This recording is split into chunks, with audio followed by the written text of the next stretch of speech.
My name is Thorsten Overgaard. I'm a Danish photographer. I travel the world taking photographs and teaching photography. Today I want to talk about ISO.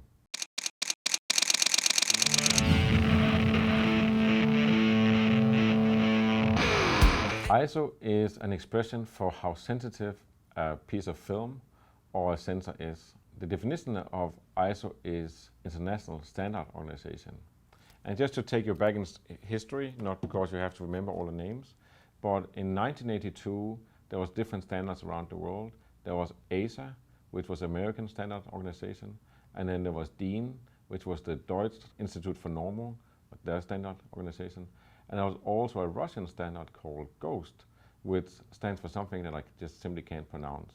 But those four standards were put together in ISO, and that is simply just something that expresses how sensitive is a piece of film or digital sensor to light.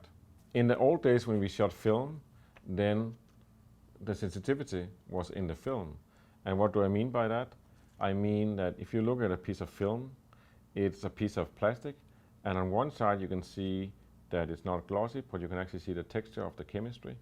And that actual chemistry is sensitive to light, almost the same way that skin is sensitive to light. So you know, if you have kids with red hair, they should only play in the sunshine for 20 minutes. If you have brown eyes, you can play all day. That's sensitivity. So that's actual sensitivity to light, and that's the same as the chemistry had. In modern digital cameras, where is the ISO? Well, it of course sits in the sensor, but that's not something that you can actually see or feel. What you usually have is that you have the ISO is in the menu here. So here I have my ISO that I can change. Here is 200, and often I can go up to 3,200, 6,400, even 100 and 200,000 ISO. Maybe one day we will get Giga ISO or something like that. That's the way it's going. In the old days, which is back in the 80s and 70s, the cameras would have sometimes an ISO dial on the back, or they would have an ISO dial up here. The interesting thing, this is actually a new digital camera without a screen. They just put an ISO dial just to make it a little bit retro. Great idea. See my other video about this camera, the Leica MD262. But the cameras that have an ISO dial on the camera to adjust it doesn't change the ISO because it was film. So the chemistry dictated the sensitivity, and the only reason you had and have ISO dials on the camera is to tell the light meter on the camera how do we calculate the correct light for this film or this sensor.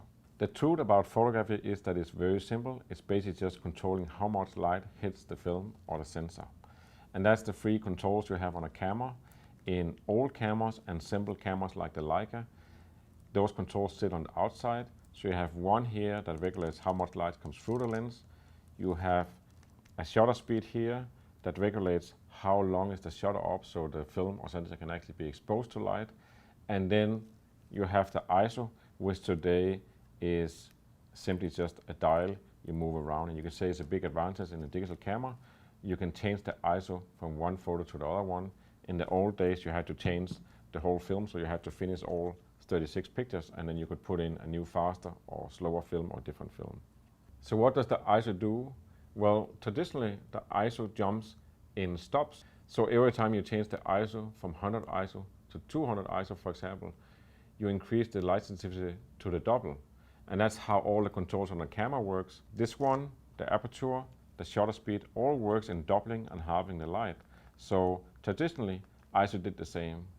Now with digitally, you will see on the screen here that you change the ISO, and then it goes from 200 to 250 to 320, and then it goes to double, 400. So it basically has steps of 1/3 of a stop, but it's just to make it more precise. The concept is that you double and halve the light. So let's see what happens when we double and halve the light here. So we start with 200. I take a picture of 200 ISO. Now I take a picture at 400 ISO. Then I go 800 ISO. That's doubling again. Then I go 1600 ISO. And there you can see the difference. I simply just increase the light to double and half the light. And that's all you use the ISO for. There's one more subject with ISO, and that is when you increase the sensitivity of a piece of film or a digital sensor, you introduce the concept noise. So watch out for my other video about noise in digital and film. I hope you enjoyed this and learned something. If you want to dig in deeper to the controls of light on the camera and the ISO, then go to my website. There's a link down here, and you can buy my ebook, The Freedom of Photographic Expression, that goes through all those things in detail. If you want to get even deeper into it, then buy my extension course, the Overgaard new extension course that you can find on my website.